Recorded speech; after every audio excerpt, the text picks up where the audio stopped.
Good morning friends. मैं GC साहब को वेलकम करता हूँ। अब तो हमारे पुराने फ्रेंड हो गए।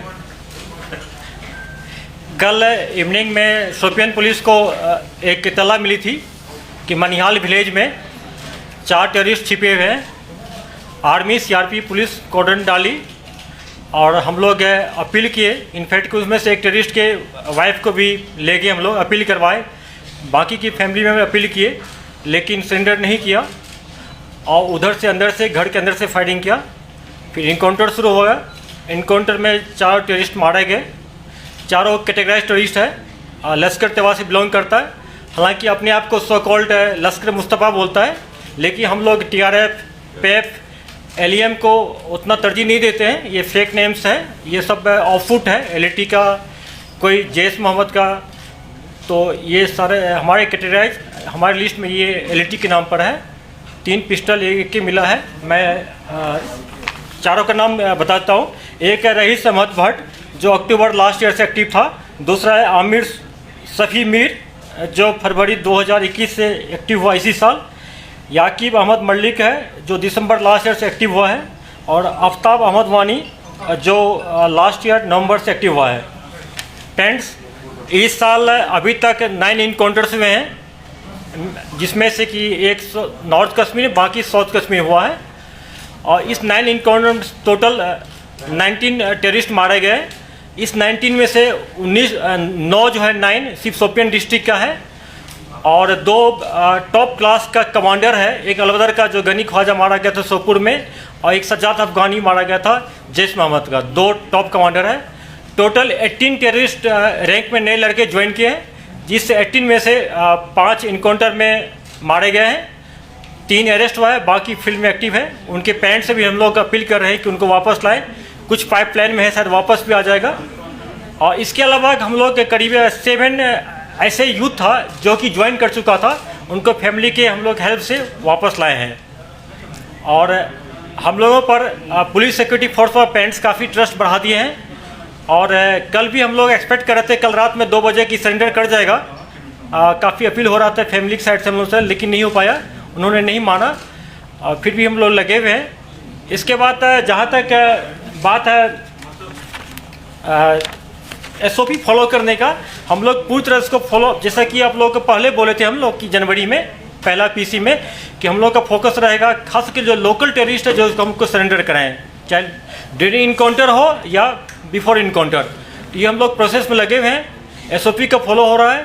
सिक्योरिटी फोर्स बहुत प्रोफेशनली वे से ढंग से काम कर रही है। और इसका ही नतीजा है कि इस साल 19 मिलिटेंट मारे गए। उस 19 में से कोई भी सिविलियन का डेथ नहीं हुआ है। ये फैक्ट है कि हमारे एक आर्मी के जवान का देहांत हो गया था, शहीद हो गए थे आईडी ब्लास्ट में। पुलिस का एक इनकाउंटर में बदगाम मारे गए हैं, शहीद हो गए थे। और 2 जो हमारे पुलिस वाले पर फिताइन टाइप का हमला किया था बागत में, उसमें शहीद हो गए। टोटल पुलिस और सिक्योरिटी फोर्स मिला के 4 शहीद हमारे हुए हैं। हम लोग अपने ऑपरेशनल स्किल को बढ़ा रहे हैं कि कोई कोलेटरल डैमेज नहीं हो और हमको भी लॉस कम हो। कल के इनकाउंटर में आर्मी के जवान थोड़ा जख्मी हो गए, अभी उनका हालत बिल्कुल ठीक है, हॉस्पिटल में है। जहाँ तक रेडिकेशन का बात है, पाकिस्तान अभी तक बाज नहीं आया है। अभी भी हम लोग 7 नए टेररिस्ट इंट्रोगेशन बात किए, उनसे पता चला है कि पाकिस्तान से उन्होंने प्रूफ भी देखा है कि सोशल मीडिया पर किस ढंग से उसको इंस्टिगेट किया जा रहा है, रेडिकलाइज किया जा रहा है। दूसरी बात ड्रग्स है। ड्रग्स भी काफ़ी पाकिस्तान से है। हमारे लड़कों को यूथ को ख़राब किया जा रहा है।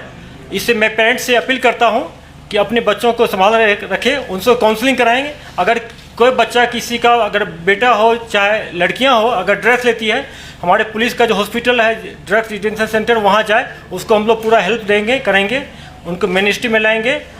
उसके अलावा मैं उन लड़कों से खास करके ज्वाइन कर लिया, उनसे अपील करता हूँ कि 2 टाइप का, या तो आप पहले आ जाएं या इनकाउंटर में जब आपको मौका मिलता है तो उस टाइम भी आपको मौका दिया जाएगा सरेंडर करने के लिए, आप उसमें आ जाएं। आपके साथ कुछ नहीं होगा, हम लोग आपको एक्सेप्ट करेंगे, कोई दिक्कत नहीं होगी।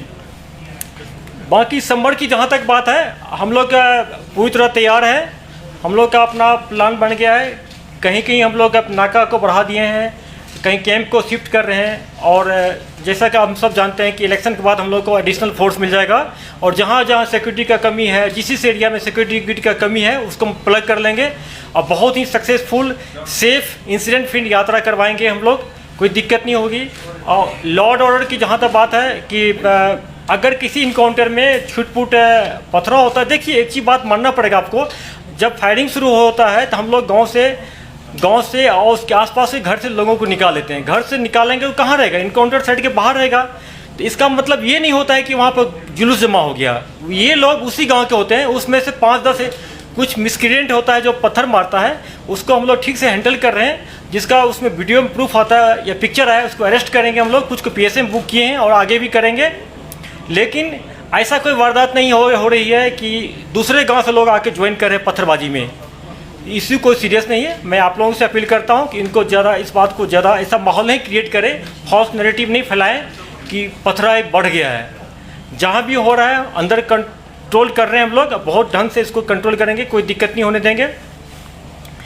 ड्रग्स की बात है, मैं आप लोगों से भी फिर से अपील करता हूँ कि आप लोगों की मीडिया फ्रेटर्निटी का ये ड्यूटी बनता है कि पेरेंट्स को और यूथ को अपील करें, उनको इस बीमारी से बचाएं। ये हमारे न्यू जनरेशन के लिए बहुत डेंजरस चीज़ है। सिर्फ ड्रग्स से लोग मिलिटेंसी ज्वाइन नहीं करता, बल्कि बहुत सारे सोशल इविल है, क्राइम जो है उसमें भी इन्वॉल्व होता है, पढ़ाई छोड़ता है। हम लोगों का पुलिस का, सिक्योरिटी फोर्स का पूरा जोर रहेगा इस साल कि हम लोग माहौल को अच्छा बनाए। 2 चीज़ हम लोग मेंटेन करना चाहेंगे कि स्कूल कॉलेज कभी बंद नहीं हो, वो तब होगा जब कोई इंसिडेंट नहीं होगा, माहौल ठीक होगा। दूसरा है कि हम लोग का फोकस रहेगा ऐसा हम लोग माहौल बनाए कि टूरिस्ट भारी भरकम मात्रा में यहाँ आए, कि लोगों को रोज़गार मिले, यहाँ के लोग पैसा कमाए, सुख शांति यहाँ आए। अब मैं जोशी से रिक्वेस्ट करता हूँ साहब से कि ऑपरेशन के बारे में कुछ डिटेल बताएं। अस्सलाम वालेकुम भाइयों।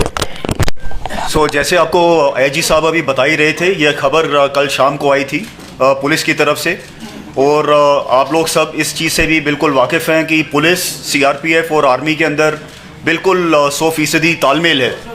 तो बताए हुए प्लान के हिसाब से तीनों फोर्सेस अपने अपने प्लान के हिसाब से लोकेशन पर गई हैं।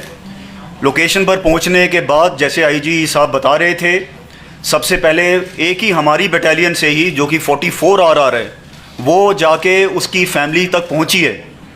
उसकी फैमिली, उसकी वाइफ को, उसके बच्चे को लेकर इनकाउंटर साइट पर गए हैं। 34 RR को उन्होंने उसको हैंड ओवर किया है और 34 RR ने फिर इन लेडी को आगे बढ़कर पहले सरेंडर अपील कराई है।